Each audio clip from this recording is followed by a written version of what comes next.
எது எடுத்தாலும் கொஞ்சம் அங்கேயே வச்சுட்டு தட்டி விட்டுட்டு அப்புறமா தான் உங்களோட ஃபேஸில் வந்து அப்ளை பண்ண ஸ்டார்ட் பண்ணணும். அப்போ தான் நேச்சுரலாக வந்து தெரியும். ஃபஸ்ட்டு வந்து உங்களோட ஐப்ரோவோட ஷேப் எப்படி இருக்குன்னு பார்த்துக்கோங்க.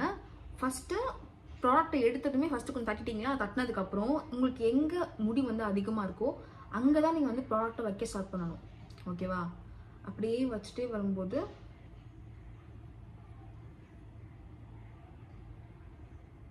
மேக்ஸிமம் இந்த ஏரியாவில் எங்கே வந்து ஹேர் அதிகமாக இருக்கோ அங்கேருந்து ஸ்டார்ட் பண்ணி அப்படி மெதுவாக ஃப்ரண்ட்டுக்கு வந்தீங்கன்னு வச்சுக்கோங்களேன். அப்போ உங்களுக்கு அதிகமாக வந்து பவுடர் ஃப்ரண்ட்டில் தெரியாது. ஒரு மாதிரி ஆக்வர்டாக அதிகமாக வந்து இவங்க ஐப்ரோ யூஸ் பண்ணியிருக்காங்க அப்படின்ற மாதிரி தெரியாது. ஒரு நேச்சுரலாகவே உங்களுக்கு ஐப்ரோ இருக்கிற மாதிரி தெரியும். இப்போதைக்கு பார்த்தீங்கன்னா கேமராவில் எனக்கு இப்போவே கொஞ்சம் அதிகமாக தான் தெரியுது. ஸோ நான் இப்போவே ஸ்டாப் பண்ணிக்கலாம். சேம் வே நான் இங்கேயும் வந்து பண்ணிக்கிறேன்.